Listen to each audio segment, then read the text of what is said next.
And it's Thursday, so we're doing shoulder day here. Overhead press, same weight, but we got a few extra reps in.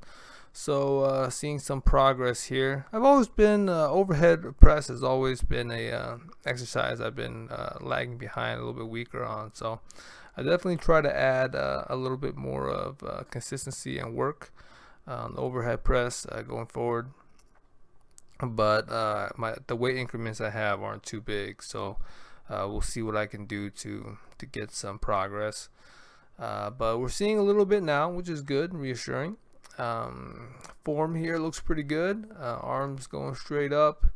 Lower back is not excessively arched. We're seeing a little bit of struggle there, but that's that's pretty normal. Looks good. Then we'll keep going at it for a while. I like to add the seated version because it allows you to really kind of settle into the seat, get a little bit of leg drive, and really kind of focus on just the shoulder pressing strength.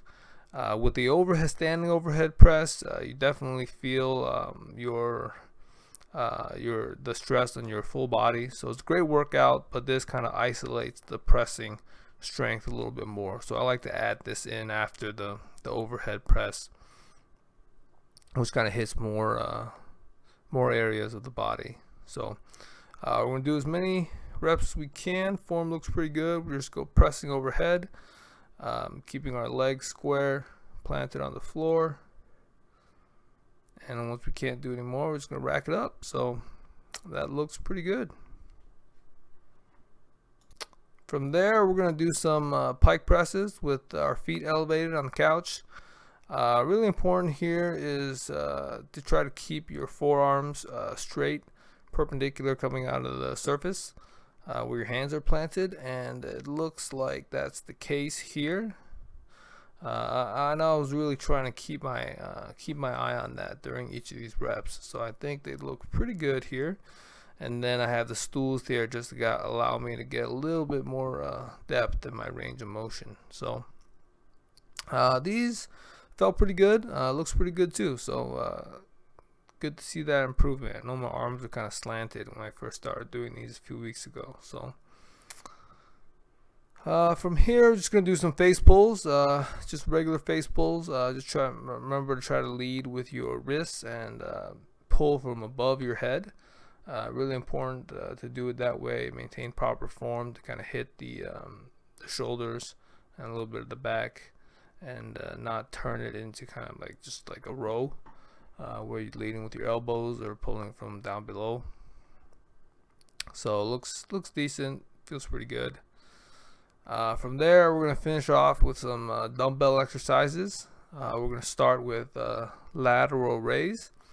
We're gonna do some 1.5 reps. So we're just looking to bring it halfway down and then go right back up. That's just to increase the time under tension with the weights that we have to increase the difficulty and not have too much time at the bottom where you're not really kind of loading up on the weight in your shoulders. So here we're gonna do as many reps as we can. I'm aiming for about a minute on each of these dumbbell exercises. So right now that looks pretty tough. I'm struggling at the end here.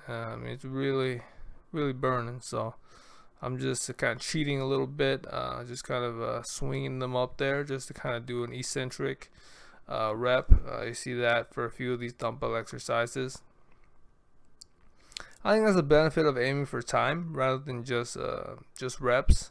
You kind of push yourself a little bit further just to kind of hit that target.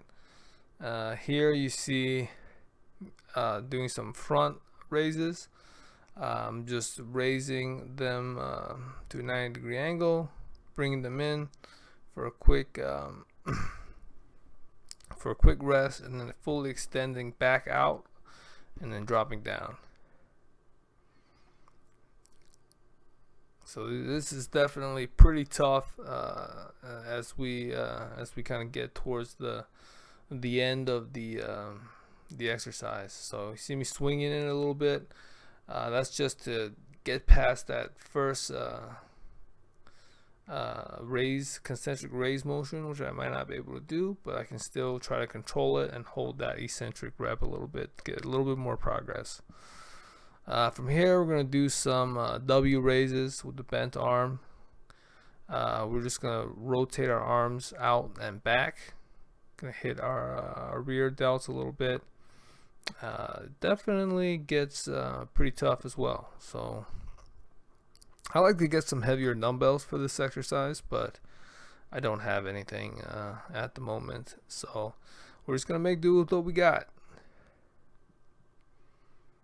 And these are still pretty difficult by the time we get towards the minute mark. So no complaints from me for now, but we'll try to get these a little bit more, get a little bit heavier dumbbells as we progress. And then we're just gonna finish up with kind of a reverse pec deck, almost. We're trying to lean forward a little bit, and I'm bringing my arms straight out, and then trying to keep my arms a little bit straighter as I rotate them out and back behind me. That's really gonna hit the rear shoulder and the back a little bit more, and try to get a workout on all the different areas of the shoulder. So looks pretty good, feels pretty good too when I was doing it. So no big complaints there. Pretty tough exercise. But that's gonna wrap up shoulder day. Shoulder day generally is not as intense, just because you're not doing as many like full body exercises like a squat or a deadlift, and it's a little bit more isolated to the shoulders. So it's definitely a good workout to kind of wind down the week with. And here, as we wind down shoulder day, we're just going to do some resistance band rows and some pedal off presses to finish off our workout that we usually do with a quick core workout. I'm just going to pull down, drop the weight as needed, trying to keep our legs straight. Looks pretty good.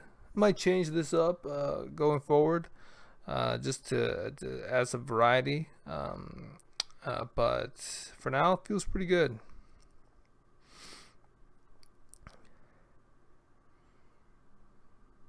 And pedal off press looks good as well.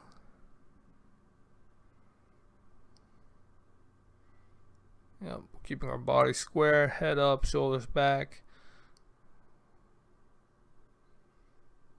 And when you're doing this, you want to extend straight out in front of you. Don't dip, don't lean.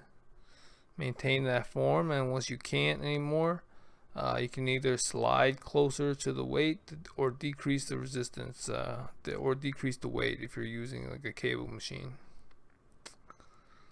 But here I'm using a resistance band, so if you use a resistance band and you can't maintain your form but you want to crank out a few more reps, what you can do is just slide a little bit closer to where that band is anchored to reduce the resistance. So I find that to be pretty convenient for this exercise, and I definitely like it. It definitely feels good when I'm doing it. You definitely feel it in your core after a few reps, and you can really crank up the difficulty on this just by sliding out and away from the band's anchor point. So big fan. We're just going to finish up with a shoulder depression exercise here, where we're just trying to push ourselves up off the floor. I find it pretty difficult to breathe in this form actually, so I'm not really used to it, but I just wanted to add it to the end of our exercise to kind of work on that a little bit. But other than that, that's going to be it. So subscribe to get a daily reminder for your workout. Otherwise, I will see you guys next time. Thank you very much.